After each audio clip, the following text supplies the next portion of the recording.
sitting around with you, we've been through this over the years where I really care for you. You know what I'm saying?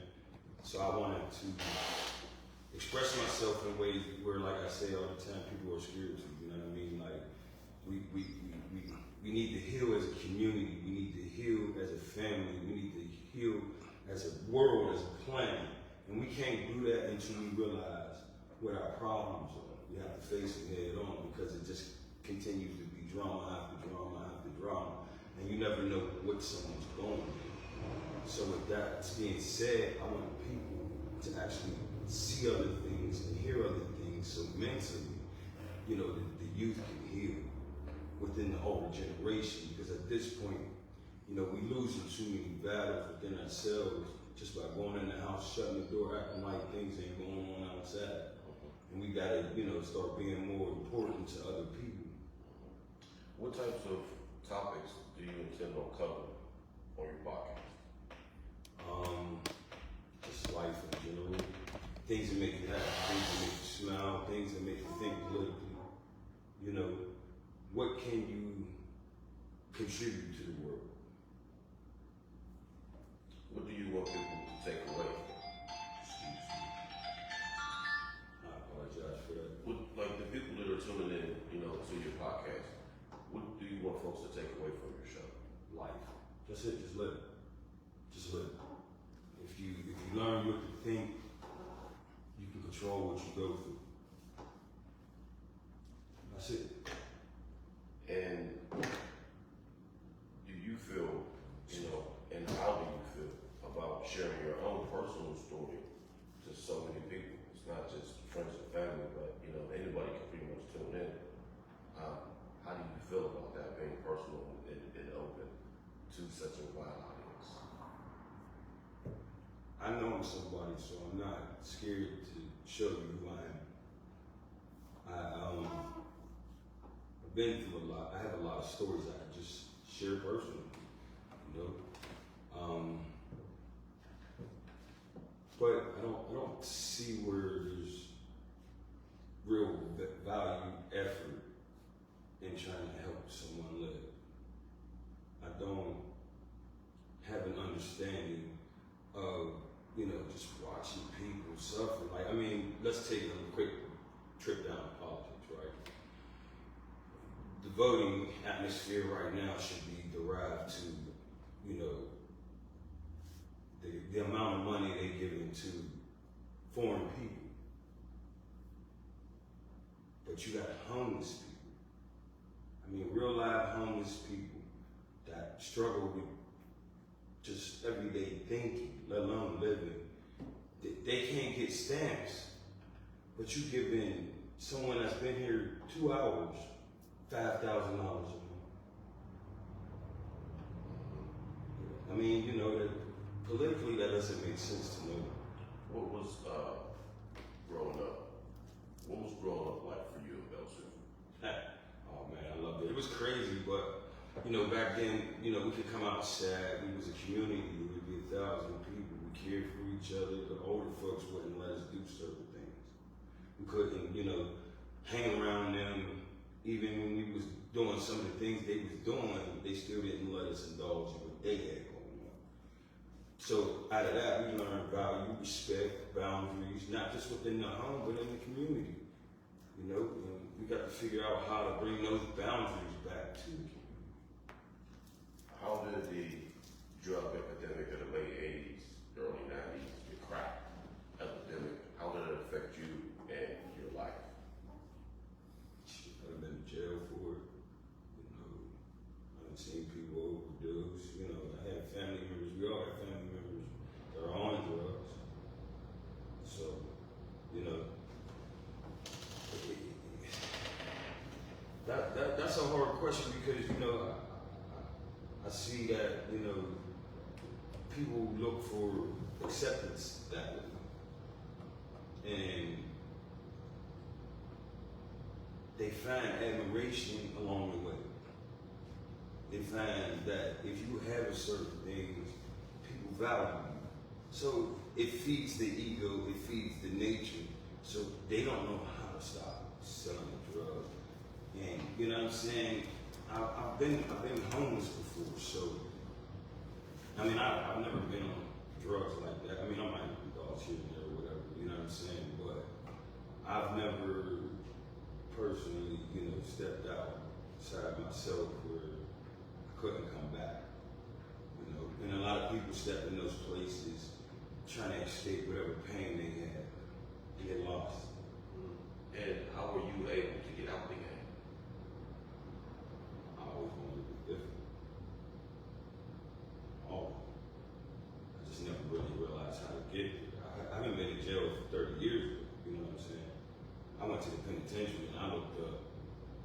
I seen some of the city's greatest killers when I was young, you know what I'm saying? And I'm in the penitentiary with these dudes, like, these is gangsters. I ain't trying to be like them. That's a whole life here. You know what I'm saying? I can't imagine, me being behind a cell for the rest of my life. I could never fathom that. Because I didn't like jail when I went, so I made sure I never went back. Now your profession, you're a truck driver, you're a CDL? Yes. And you started off on the streets, you served some time, turned your life around. And what was that like for you when, whenever you did leave the streets and you started driving trucks? Like, what's some of the things that you noticed just about how you felt? What's the aspect of life, man? It was beautiful. Riding up the road, looking at other things, you know what I'm saying? It gave me a sense of self-worth, peace every day, just getting behind that wheel. I didn't have to answer to nobody, you know what I mean? I think that was one of my greatest, accomplishments. I got a bunch of them, but, you know what I'm saying? I think at that point, I needed that in my life. Because it not only gave myself more structure, but it helped me build a better foundation around those around me. You know what I'm saying? Yeah. I want to ask you a personal question.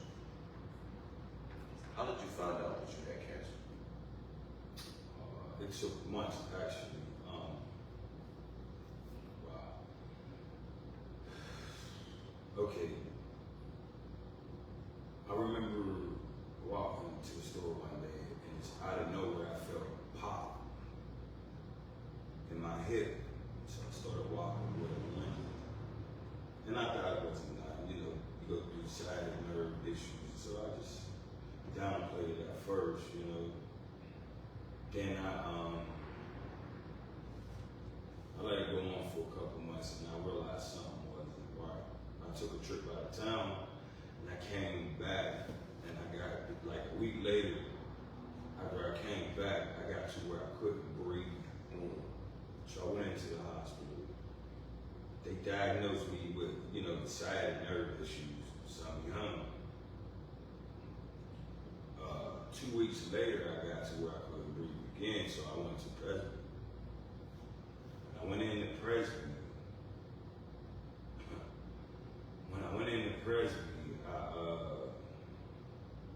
couldn't breathe, but I told them, it's got to be more than just a sciatic nerve issue. I can't breathe, And y'all saw me home the last time, so I want you to do a full body check. They ended up giving me all the bells and whistles. They found I had a tumor growing on my spine and one in my hip, which was causing me to limp. The one inside my hip, they said was the size of a tennis ball, but the one on my spine, it's like it's severely significant, you know what I mean? Tumor. However, when I went to the hospital, they let me out. I went home. Within a couple of hours, I went right back to the hospital. I couldn't walk.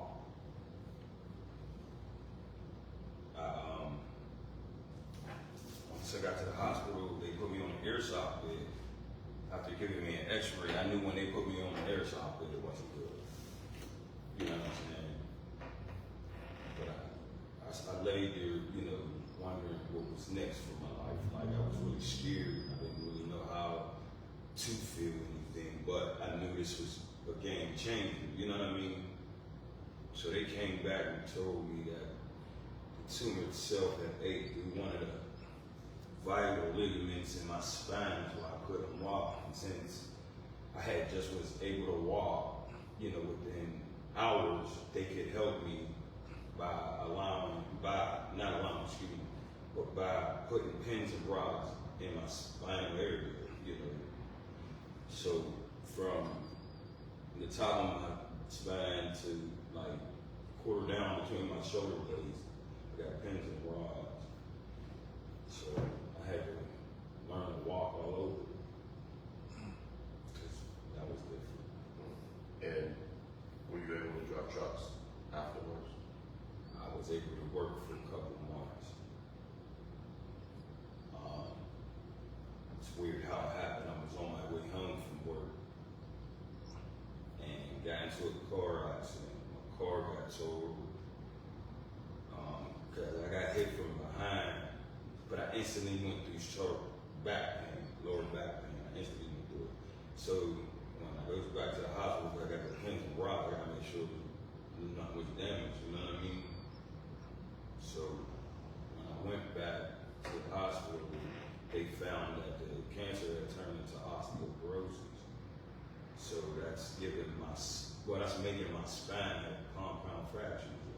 Basically sinking in on itself, you know what I'm saying? So where I was 6 foot, I'm 5'6" now, you know. And how did you tell your children? And how did your children respond to that news? Well, they definitely individuals, you know.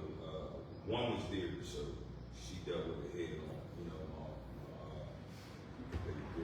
My youngest, I'm 2 years removed from just learning how she feels about it. You know what I'm saying? I still haven't got that understanding of what she thinks, but I've seen some emotion somewhere, you know.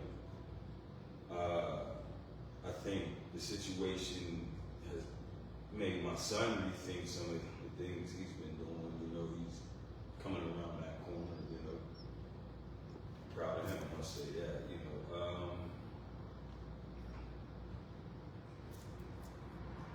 They all love and care for their dad very much, you know. Was it difficult for you to tell your children that? No. It is what it is. At the end of the day, that's the way I see things.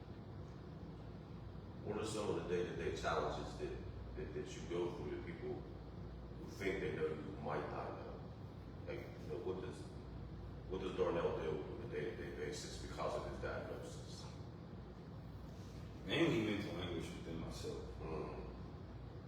I would never guess that. I mean, the possibility of death looming. The possibility of those that you love crying. The circumstances of life changing without you even understanding. Just the one day you feel this way, the next day you can't cope. It's like a plane that's waiting to crash. It just ain't died out yet. You know what I'm saying? It's hard to find exact words for all the emotion that's there because it changes. Like, I mean, I do have happy moments. I'm not always sad or something. I'm not always in my bag and feelings, but at this point, it's just the things are getting worse. The osteoporosis gives me, you know how your muscle throbs? Well, imagine that happening inside your bones and your back. You know what I mean? Sometimes, some days it can be debilitating. You can't move, you can't function. You know, the last thing I want anybody to do is to see me suffer because mentally I'm not a weak person. So I'm not gonna beat myself up because of it. I mean, I might cry, I might go through it, which I did yesterday. And I wasn't afraid to explain why I was willing to do it because I want people to understand that love has no boundaries. You know, love has no direction unless you give it. And what the world needs is someone to be able to say, this is what I'm going through. I need your help. That's it. It's not a guessing game on how you change the outcome of the community. It's just caring. And I know that people look for dramatic situations. So I want to give you a little bit. I want to give you something honest and tasteful. I don't want to just give you something to talk about. I want to give you something you can go outside and experience yourself. What is the prognosis that the doctors are saying? Right now, I'm good for you. And, you know, I'm picking my weight up. Where I was damn near 300 pounds, I went down to 135. So that's a drastic change. I'm back up to 180. You know, I feel good. I'm moving around a lot better, a lot faster. I still go through the aches and pains, but just me looking, resembling myself again, it makes me feel good. You know what I'm saying? Gives me a bigger sense of confidence instead of being all shriveled up and hurt. Right. Is there anything that you would like, you know, the people who are tuning into this podcast, is there anything that you would want them to know just about, and I'm gonna, you know, switch gears after this, but I know that a part of the healing for you is sharing and talking about this condition. And you had, you know, posted something on Facebook, I think last week, about other people who, you know, may be dealing with cancer, or, you know, folks and their family who are dealing with it. And I was telling you that, you know, recently found out that my dad has cancer. Right. And it's a form of cancer that comes from working. Well, you know, back in the day, they didn't have a lot of protective equipment. And my dad was working, you know, a young man was working on a lot of asbestos. And, you know, he had to breathe asbestos, you know, basically feed us. That's what he had to do. And, you know, I haven't really talked to many people about that outside of my immediate family. It was when you posed that question, you know, it kind of like, you know, kind of opened me up and made me kind of, you know, think about some things, maybe talk through some things. I had talked to Chris. Chris asked me why I didn't tell him about my dad, and, you know, why don't we open up? And my question to you is, like, why do you feel like that as men, that we don't talk about, you know, the things that we're going through? Why do you think that we suffer in silence? Fear. Plain and simple. Fear. Fear on how people won't judge you. That's it. And how do you overcome that? How did you overcome that? I don't have fear. I grew up when I was a kid. I went through so much anguish as a child. I went through so much damage and abuse as a young person.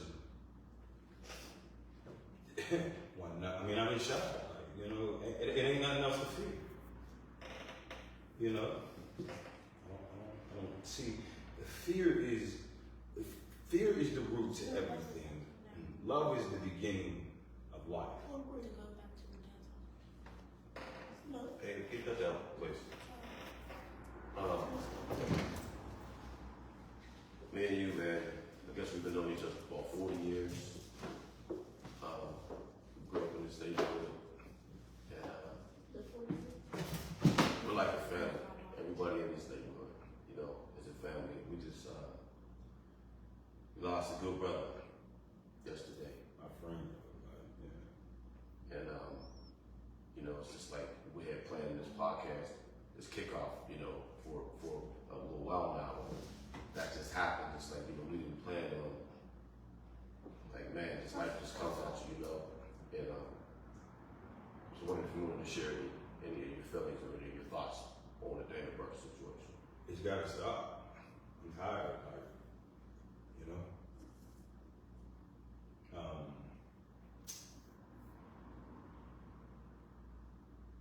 We from the hood, we all close, but you know, that was one of my closer friends, you know. Watch a lot of his kids grow up. Mm-hmm.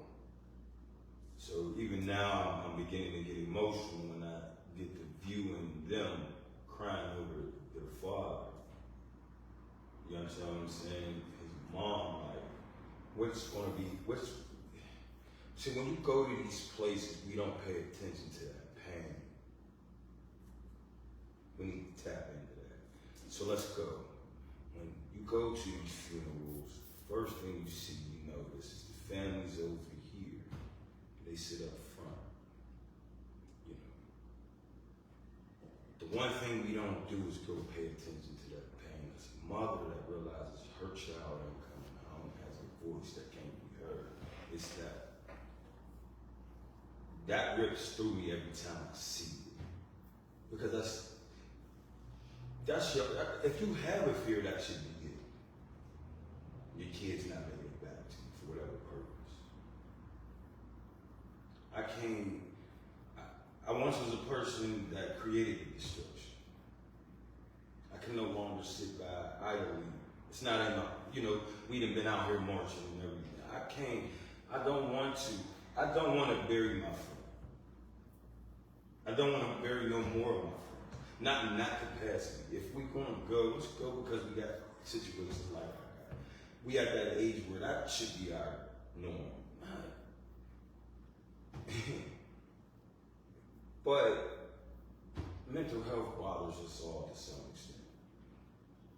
And we have to be mindful on what we create amongst other people. Because what you create affects them.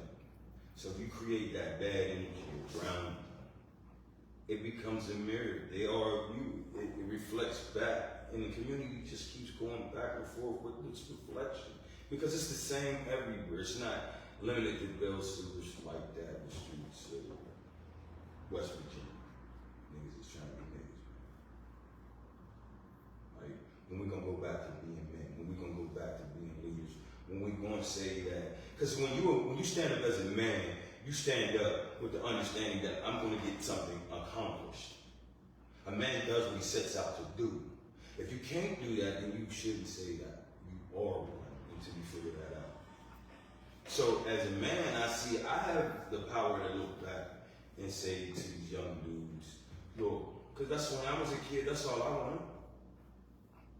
Just look. Show me. Because I want to see it. You understand what I'm saying? Because what they see, the things that people were showing them is guns, drugs, and sex. We're not showing them how we get up every day like we do.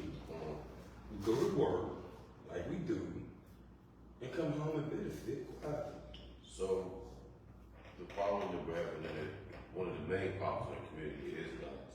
It is violence. Right. All this killing. What role, if any, do you think that the music and entertainment industry have in that? Influence. Vibrational influence. The things, everything, your body and mind is like a laptop. Everything that you play in it will always be there. It's a downloadable system. When you download these things, not just into you, but your generation and its bloodline. So, you want to change the things, you speak of peace, you bring about peace, you show peace, you walk and talk with peace, You don't just keep feeding it the negative things with the negative energy. Do you think that the people that are pushing this negative energy through music, do you think that they have any liability in this or any responsibility in the crisis that we're having in the Black community? No. Can't blame somebody for what you do to you. You chose to turn on music. They just provide it. You choose to put up with the foods that causes cancer. They just provide it. I don't really know after accepting things, whose fault is it? Once you can't heal till you learn to accept. This is my part of it. This is my part of it, excuse me. And this is my wrong. Once you realize what your wrong is, then you can settle right. Mm-hmm. You kind of made me just think about something there. Do you feel like some of the things that that you've eaten led to your diagnosis, and then what adjustments have you made in your diet? Well, first I made a lot of adjustments before I even found out I had cancer. I wasn't eating meat, things like that. But once I found out I had cancer, I quit eating sugar, smoking, drinking, all that other stuff. So that it wouldn't feed the cancer, and parts of it, like the tumor I had in my hip, it did heal. You know, I went on to see my vein grow hard. I went, drinking teas for a whole year. Herbalist. So I figured that out. And I did the best I could with that. So I could. Mm-hmm. As far as like what we eat in the type of the diets, it's like we do,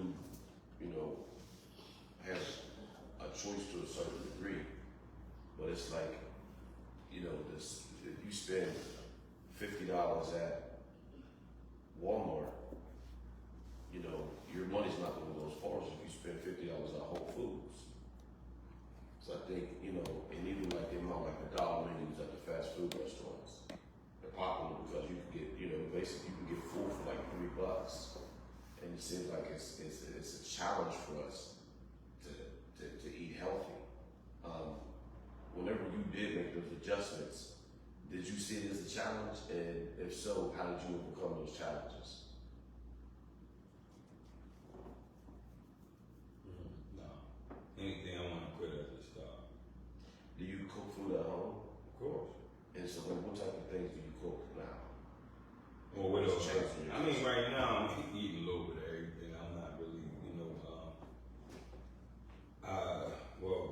let me get out of a little context. You know what I'm saying? Because I can't just make it seem like I just went left. But when I went through that weight loss situation, everything that I was going through, I desperately had to figure out something that was going to help me, gain some weight. So going back to the trash is what's actually putting the weight on.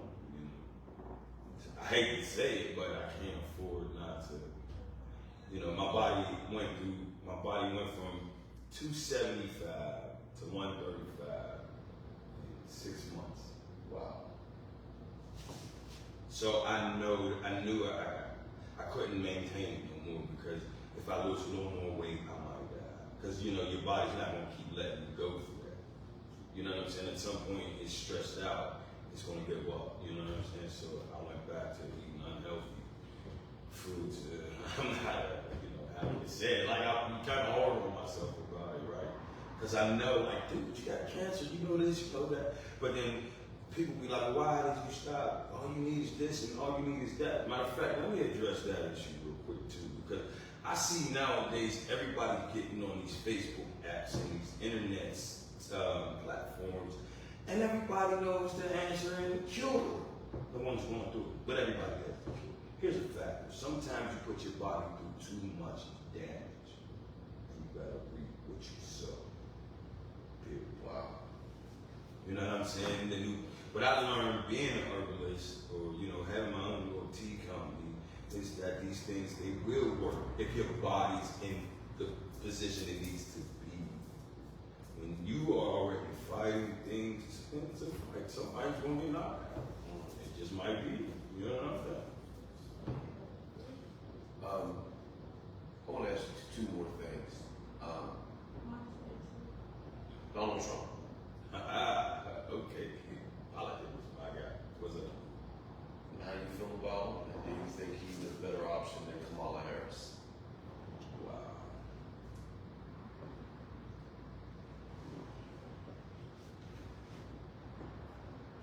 People ain't gonna like this one.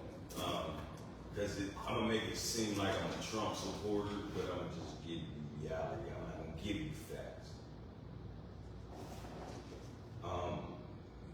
It's obvious it's an important election, so I'm gonna contradict myself openly, right?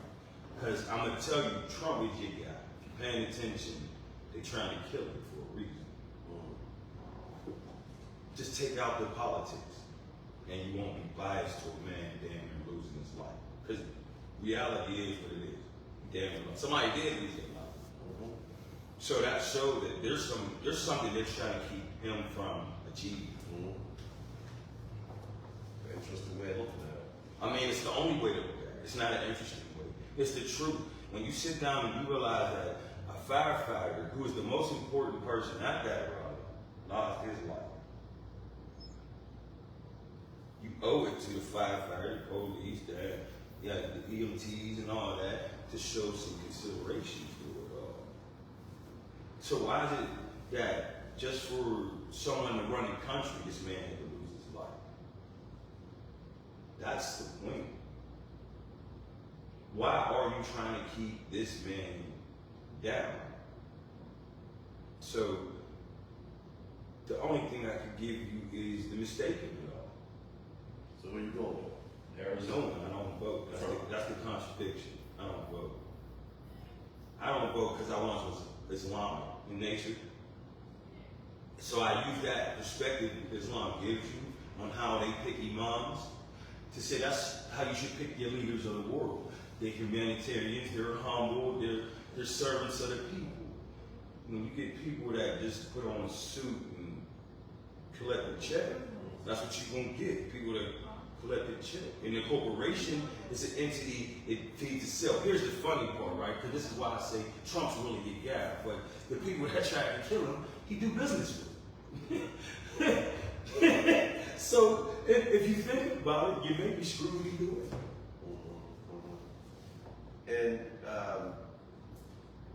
what can we expect moving forward in the future with this show? I think that, just personally, I think that you have the type of spirit where you're easy to talk to. I think, you're very honest, you're genuine, and you're not afraid to be vulnerable. No, I'm not. Which is kind of a rare thing. I mean, I can't boast that. Well, I don't look at it like that. I'm not vulnerable. I'm just choosing what I can allow you to see. Explain that. My vulnerability is done in private. That's everything. Some people don't know how to control it in public. So that's where it becomes a problem. I want to sit down and show you where I'm vulnerable. But it's well thought out. It's not just blatant in your face with ignorance. It's not, attention seeking or me grabbing, should I say. The internet is the new drug. So, why don't you tell your audience what they can expect to see and hear in the future, and how often you're going to be coming back to them? Well, I hope to be able to at least start and do it once a week. I want to be able to have a conversation with the vast amount of people. I want to be able to take my life and the way I address the community to the world. I want to be able to show people how I deal with the youth.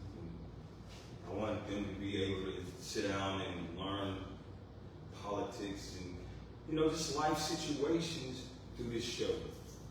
I want to be able to sit down with some psychologists that can answer some questions that I may have about community, involvements in gun violence like this, to where I want to sit down and be able to maybe one day talk to the mayor of the city and ask him his reflection on what needs to be done and how things can be best utilized in the city of Pittsburgh to move the city forward. So not only, because we celebrate the Steelers being champions, but we ain't champions in our own homes. So I don't really understand. So we can expect to see you next Sunday, 7 o'clock? Yes, sir. And I just ask that you tolerate me because this is new. I'm not really good in front of the camera, but I'm willing to open up and learn. So here we are.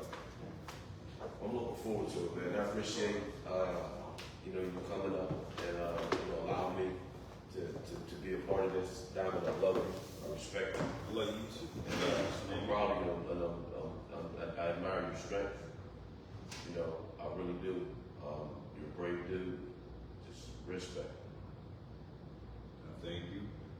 Thank you for allowing us to sit down and change the narrative on Facebook. This is something different, man. that's what I'm trying to embark on. You know, you got to show people. You can't tell them how to think. You got to teach them. You know, in today's generation, the cell phones teaching them, not the interaction with people. You got to come back to that. So, thank you, good brother. I love you to death. You know what I mean? I hope that the people watching this can say that they enjoy it. I mean, I definitely will sit down with you, hopefully again in the future, and we can stick to one drawn out topic and figure out how we can move forward as people, you know? This is a kickoff. See you next week. Yes, sir. I thank y'all for tuning in. I'm your host, Darnell Henderson. Holla back, baby.